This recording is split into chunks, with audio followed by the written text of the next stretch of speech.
जय श्री राधे। आज हम सभी भक्तों को काल सर्प योग के बारे में जानकारी देना चाहते हैं कि आजकल सभी भक्त काल सर्प योग से बड़े ही भयभीत हैं। हमारे जन्मांक चक्र, जिसको जन्म कुंडली कहते हैं, उसमें राहु और केतु के बीच में जो सभी नवग्रह आ जाते हैं उसको काल सर्प योग कहते हैं। इसी के लिए हमको भगवान शंकर की आराधना करनी चाहिए।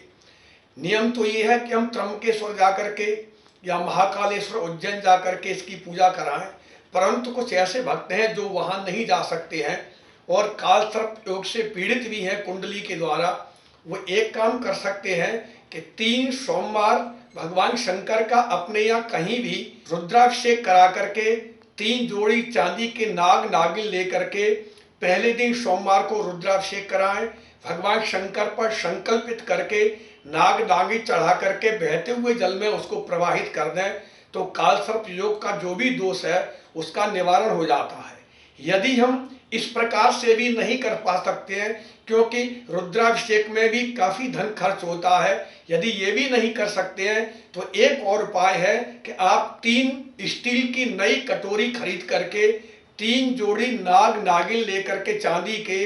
एक सोमवार को एक कटोरी में चांदी के नाग नागिन डाल करके थोड़ा सा 50 ग्राम गाय का घी डाल करके, जिस पर भी काल सर्प हो या जिसकी कुंडली में काल सर्प की योग हो, वो अपने चेहरे के प्रतिबिंब को देख करके सुबह प्रातः काल स्नान करके भगवान शंकर के मंदिर में उस कटोरी के सहित, घी नहीं चढ़ाना है, कटोरी के सहित ही नाग नागिन को भगवान शंकर को अर्पित करके और अपने मस्तिष्क को जहाँ पर जल निकलता है वहाँ थोड़ी देर स्पर्श करके हर हर हर महादेव यदि हम बोल देते हैं तो 3 सोमवार में गैप नहीं होना चाहिए, तो भी काल सर्प योग का जो दोष है वो हमारा दूर हो जाता है। काल भगवान शंकर हैं, करालम महाकाल कालम कृपालम। सर्प उनका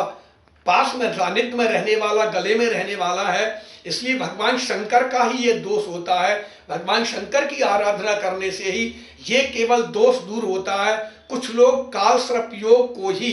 पितृदोष मानते हैं, जिसके कारण से भी हमारे जीवन में बड़ी बाधा आती है। यदि हम ये उपाय भी नहीं कर सकते हैं किसी प्रकार से, तो आप केवल 11 दिन थोड़ा सा 50 ग्राम गाय का दूध लेकर के आटे के नाग नागिन बना करके, यदि एक कटोरी में दूध डाल करके थोड़ी सी शक्कर डाल करके और आटे के वो नाग नागिन डाल करके यदि आप पीपल पर नित्य प्रति चढ़ाना प्रारंभ कर दें तो काल सर्प योग और पितृ दोष दोनों का जो दोष है वो हमारे जीवन से भयभीत करने वाला है, उससे हमको मुक्ति मिल सकती है। ये सबसे सरल उपाय है। इसी प्रकार से हम काल सर्प योग से भयभीत नहीं हो, क्योंकि बड़ा सरल ही साधन है, बड़ा सरल उपाय है। कुछ नहीं कर सकते हैं, ये भी नहीं कर सकते हैं तो केवल नाग नागिन चांदी के, यदि चांदी के भी नहीं बनवा सकते हैं तो केवल ताम्र, माने जिसको हम तांबा बोलते हैं, उसके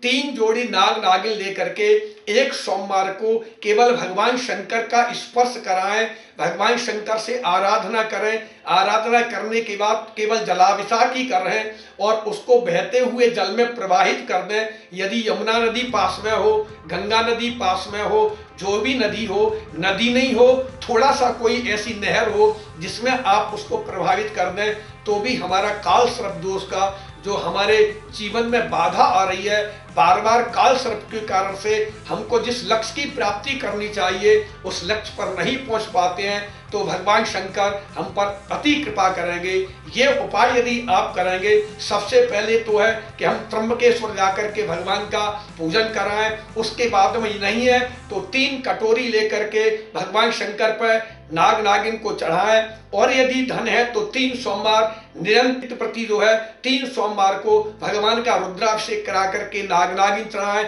और कुछ नहीं है हमारे पास में तो केवल आटे की नाग नागिन बना करके गाय के थोड़े से दूध में डाल करके शक्कर मिला करके ओम सर्व पितृ मनोकामना सिद्धि कुरु कुरु स्वाहा, ये मंत्र को ध्यान से सुने। ओम सर्वपित्री मनोकामना सिद्धि कुरु कुरु स्वाहा, इस मंत्र को बोलते हुए यदि हम पीपल पर अर्पित करते हैं तो कालसर्प योग और पितृदोष हमारा दोनों ही निवारण हो जाता है और दोनों की हमको कृपा प्राप्त होती है। जय श्री राधे।